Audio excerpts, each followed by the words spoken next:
Kas sina kardad, et järelevalveametnik tuleb sinu taimekaitsevahendite ladu kontrollima?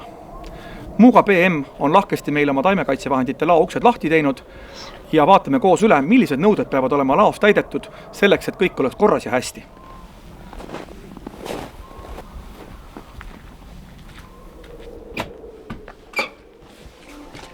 tere, Jaak! Tere, Mart!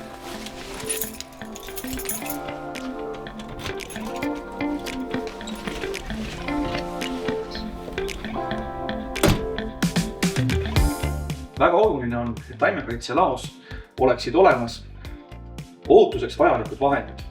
Esimese asjana tulekustuti. Tulekustuti peab olema siis kehtiva kuupäevaga ja vajadusel saab siis kuni 10-aastast kustutit käia taatlemas, et oleks ta kontrollitud ja selle kohta tehakse märge tulekustutile. Järgmise asjana kindlasti lekete korral peab olema käepärast absorbent ja absorbendi kogumiseks kaanega nõu. Ja kaanega nõusse saab siis absorbenti koguda kühvli ja harjaga ja kaan peaks olema siis suletud. Et sellega me siis oleme valmistunud selleks, et kui juhtub, et mõni pakend läheb katki ja taimekaitsevahendid voolab maha, siis me saame ta kokku koguda ja tulekustuti siis puhtalt tuleohutuse pärast. Taimekaitsevahendite laos peavad olema nähtaval kohal olulised telefoninumbrid ja ohumärgid. Tubli peremees on siia pannud üles ka mürgistuskeskuse telefoni. Ja see on hea mõte sellepärast, et mürgistuskeskuses saab õnnetuse korral kiiresti spetsiifilist abi just kemikaali mürgistuse kohta. Ohumärk on nõutud väiksemates taimekaitseladudes, nagu näiteks merekonteiner või kui kuskil töökojas hoitakse taimekaitsevahendeid eraldi kapis. Aga siin on ta soovistuslik ja on hea, et ta on siin olemas. Miks siin on olemas suitsetamise märk? Taimekaitsevahendite kasutamisel ei tohi süüa, juua ega suitsetada. Nii et väike meeldetuletus ka selle poole.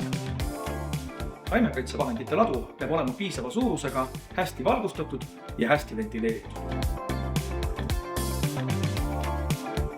Kehtiv kord näeb ette, et taimekaitsevahendit tuleb hoida laos sobival temperatuuril, mis tagab tema kasutuskõlblikkusega peale hoiustamist. Ja üks hea lahendus selleks on näiteks õhksoojuspump. Taimekaitsevahendite lao põrand peab olema vedeliku mitte läbilaskast materjalist ja ligisemiskindel. Taimekaitselao sissepääsud väljapääsud peavad olema varustatud küünisega. Ja reeglid ütlevad, et see peab olema kõrge küünis, aga ei ole öeldud kui kõrge. Ja soovitame jääda siinkohal mõistlikuks ja rajada need küünised nii, et teil oleks ikkagi võimalik ka vajadusel kaubaalustega liikuda.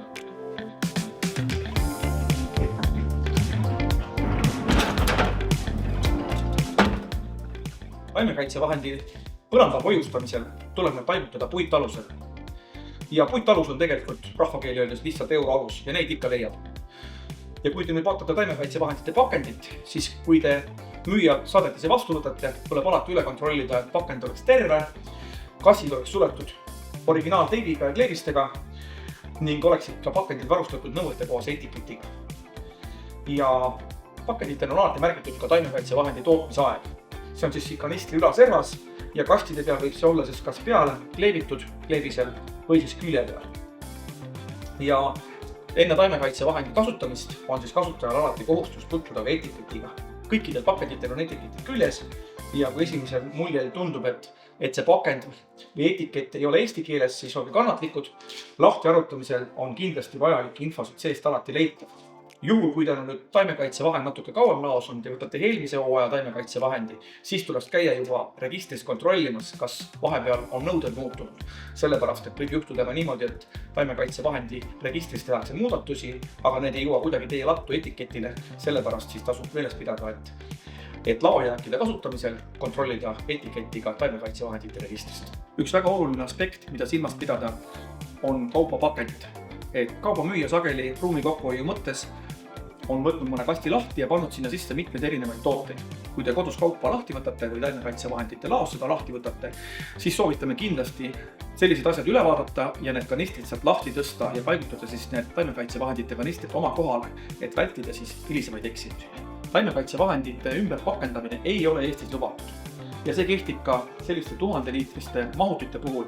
Kui teil peaks sattuma ettevõttesse kas puhtimisainet või glüfosaati, siis tegelikult tuleb jälgida, et see läheb kasutusse otse siit anumast. Selleks võib kasutada siis eraldi kraane või pumpasid, aga väiksemasse kanistrisse ei ole lubatud taimekaitsevahendid ümber pakendada. Ja see ei kehti leheväetistele, ainult taimekaitsevahendid. Ja siia juurde anname ka ühe praktilise nõuande. Kui te panete oma taimekaitselaos pakendeid paika, siis tehke seda kohe alguses kindla süsteemi järgi.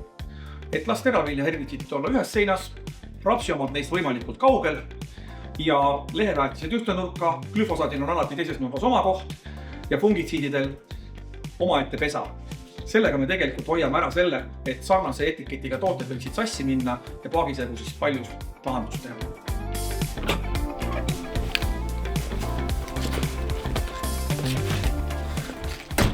Kas kevad võib tulla? Minugi poolest.